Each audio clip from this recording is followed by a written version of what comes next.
in the 1940s that was studying electromagnetic fields around living organisms. And in the 1940s at Yale University, nobody was doing this, and he was a vitalist. He wanted to understand the unseen fields around living organisms. So he started studying eggs, all kinds of eggs.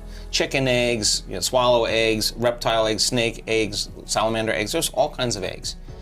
And he was using a magnetometer, and what he found was, 100% of the time, no matter what egg he measured, the positive charge was always at the head, and the negative charge was always at the tail.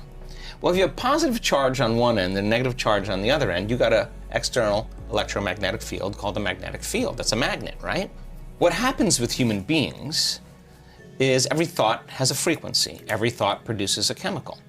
So if you keep obsessing about your lack of finances, your lack of time, your lack of energy, lack, and those thoughts. I don't have this, I need this, What are the chemicals you're feeding your body? You're taking thought, it's producing a frequency, and that frequency in the form of chemistry is storing that thought emotionally right in your second center. You feel guilty, you feel unhappy. The moment you feel unhappy, then you generate more thoughts equal to that feeling, which makes more chemicals, and you keep taking energy from the brain and storing it in the body. If you react to people in your life and you feel anger, frustration, whether it's traffic, the news, whatever it is, parents, whatever, you're drawing from this field, this electromagnetic field, you're tapping that resource and you're making chemistry out of it and the field shrinks. So now, by doing that and living in survival, the body no longer is a magnet. So now you have very little energy in the brain. In fact, 5% of the energy is in the brain, and 95% is stored in the body. Now, the body's been conditioned emotionally. So a lot of energy in the body, very little in the brain. So in our work, do we want energy to be in the brain? We want to move energy back up to the brain. So, what does that do when we move the energy from the body to the brain and the heart? Well, this is a great thing because once it makes it here, it's going up, right? So we do these different meditations and these different techniques to draw that energy right up to the top of the head. Now, when this energy shakes loose and it starts to move, the sympathetic nervous system switches on.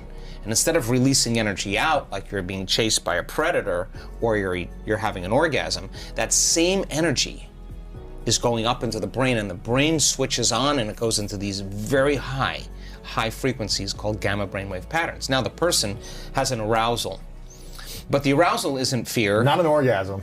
Well, in the brain.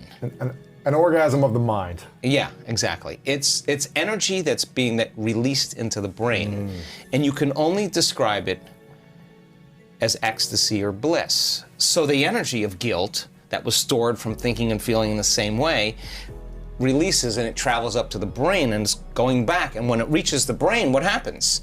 You get more energy in the brain and it begins to produce that external field. So you're beginning to create a field around your body. You can imagine the future as opposed to staying in something from the past. Well, once the energy's moved, you're going to feel pretty blessed in that moment. In fact, so we can transfer guilt, shame, insecurities into bliss. Oh my God. Yeah, we do it all the time. Momentarily? Oh my gosh, yeah, we do it all the time. And the amazing thing is that rush of energy that's moving into the brain is changing the brain's physiology and producing that field. And now you have energy to heal. Now the body is a magnet again.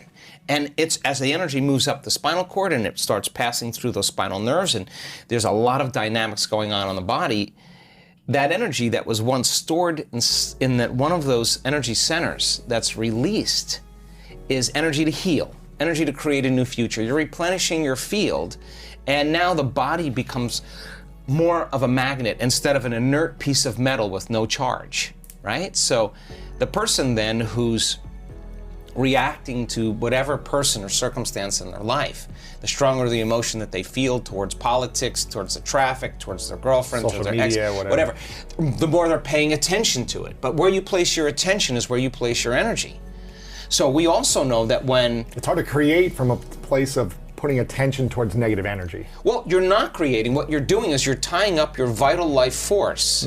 You're giving your power away to that person or that circumstance that you could be using to create a new life with. So when a person's sitting in their meditation, and I love doing this, we just had an event in Marco Island. I'm going to take people further than where they normally go. I know they're going to go, oh, well, I'm done with my meditation. No, you're not done. We're going to take you to that point where that feeling is so in your face and you can't turn on your cell phone. You can't get up and walk away because 1,000 people are not getting up and walking away and you're part of the community. You're sitting in the fire and you have one of two choices. You can let that brain run on programs and hardwired patterns, and the arousal will drive your brain further out of balance, or you'll practice the formula. And as you lower the volume to that emotion, you're going to take your attention off that person or problem, and guess what? Here comes energy back to you. You're taking your power back.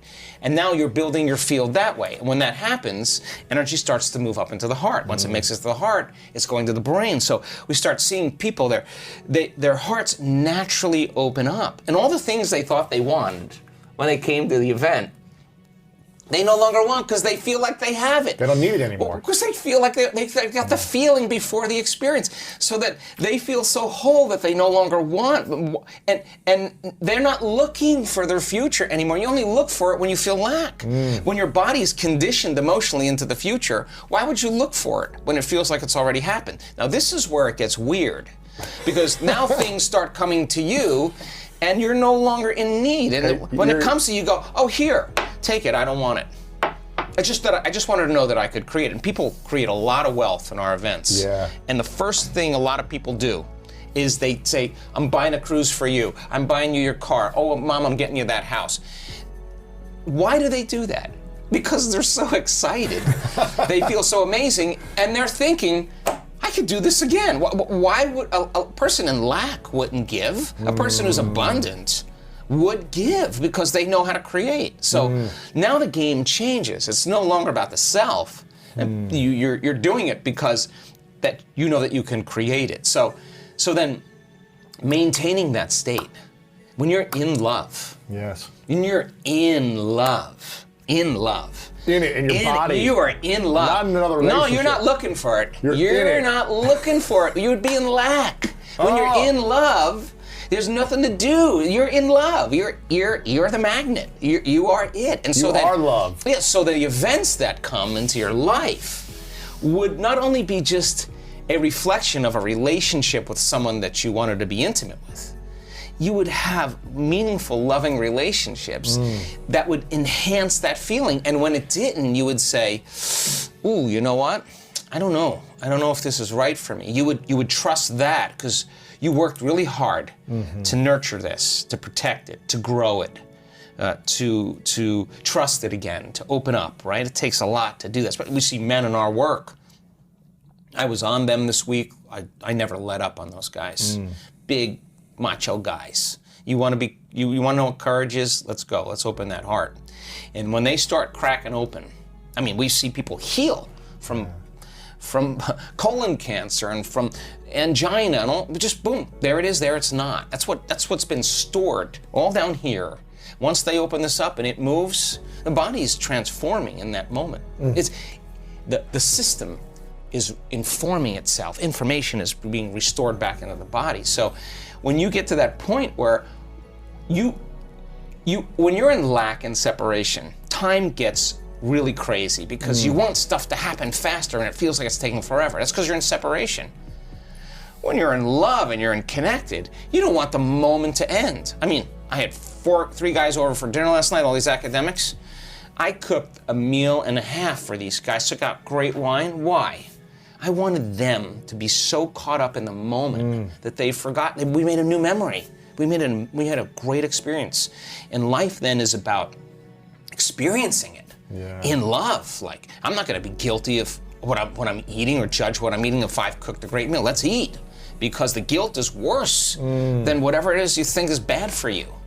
So then, when you're feeling those elevated emotions, and you're locked in love, then you see life through the lens of love, and there's compassion. Like, you could look at your greatest adversary, the person that threw you under the bus, and you've overcome yourself and you've done the work. They've stolen from you, they've tried to talk bad about you behind your back. Trashing on you, all that stuff. You'll look at them and you'll see a part of yourself that you used to be that you no longer are, and you have nothing but understanding and compassion. Wow. For like, wow, I feel for that person, they're hurting. They're struggling. I used to be like that, but you're no longer that. When you're that, then they push your buttons. When you're not, you're reactive to that. Because you're equal, but when you've overcome it, why would you do that? You would see them as somebody struggling, just like you see a child who's throwing a tantrum, just like, oh, they're gonna get Now here, I mean, I've got so many questions around this, but one thing quickly, how often do you find yourself in reaction mode when someone throws you under the bus? Whether it's someone honking at you in a car and you say, how often do you get back to that place? And like, because aren't we conditioned to kind of react? And Dude, respond? I react every day. So I you react. do. Oh my God, I react every day. But the fundamental question is, how long are you going to react? Right. So shortening the refractory period of your emotional reactions is that kind of intelligence where we're keeping ourselves out of the past, justified, valid or not. The only person that's affecting is you. And then you have to ask yourself, is it loving to me? Well, if you can't control that emotional reaction, then you're a junkie. And you're on a bad trip, and you're overdosing. But if you know that you're overdosing, you got to get beyond your rational mind, because you'll say, why are you this way? Oh, because I should. All right, and by you doing that, is it making more of those chemicals?